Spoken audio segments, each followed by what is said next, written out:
This is FE Peer Review. The date is December the 14th, 2021. A question for Brian's Logic about nautical miles and degrees. Brian's Logic put out 3 videos discussing nautical miles, what they are, according to him. In his second video, he provided an example as a part of his discussion. And I thought it would be really helpful if we could look at an example a little more carefully. He mentioned putting out a 4th video because he seems to be having trouble getting us all to understand what he means. Well, I thought perhaps, Brian, if we actually went through a specific example, if you provided us with the answers to a specific example, that might help clear things up.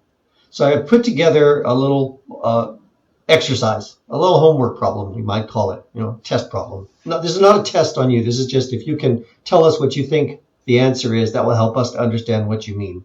I'm not trying to say you're right or wrong. So here we'll look at the 3 questions I've got. So this is the first example. We have Polaris here. I'm going to use the star in question is Polaris because we know that the geographic position of Polaris is the North Pole. Close enough anyway. So we've got Polaris and we have a person at the North Pole, and I'm going to call that point A. And so when that person's at point A at the North Pole, Polaris is exactly above their heads. And now they start walking due south, which means they're walking down a long line of longitude, and they walk a certain distance until Polaris has dropped 1 degree from being above their head, gone down just 1 degree. That means it's 89 degrees above the horizon instead of 90 degrees above the horizon.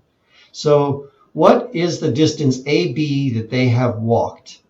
And it would be great to know that distance in miles and in nautical miles. Now let's look at the same thing, 2 more examples. The person starts again at A, at the North Pole, and walks along that same line as before, line of longitude, some distance to a point we're going to call C. And at point C, Polaris has dropped 10 degrees from the zenith. So now when the person is standing there, from their zenith, Polaris has dropped 10 degrees, leaving 80 degrees to the horizon. And finally, the 3rd example, again, starting at point A, the North Pole, and walking a certain distance to a point D. And at point D, Polaris has dropped 70 degrees, leaving 20 degrees above the horizon.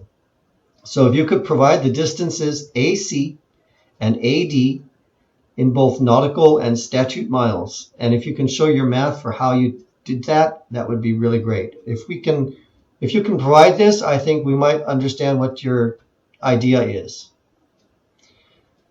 Thanks, everybody. I hope you all find this an interesting little problem, and I'll be very curious to hear Brian Logic's response if he can take the time.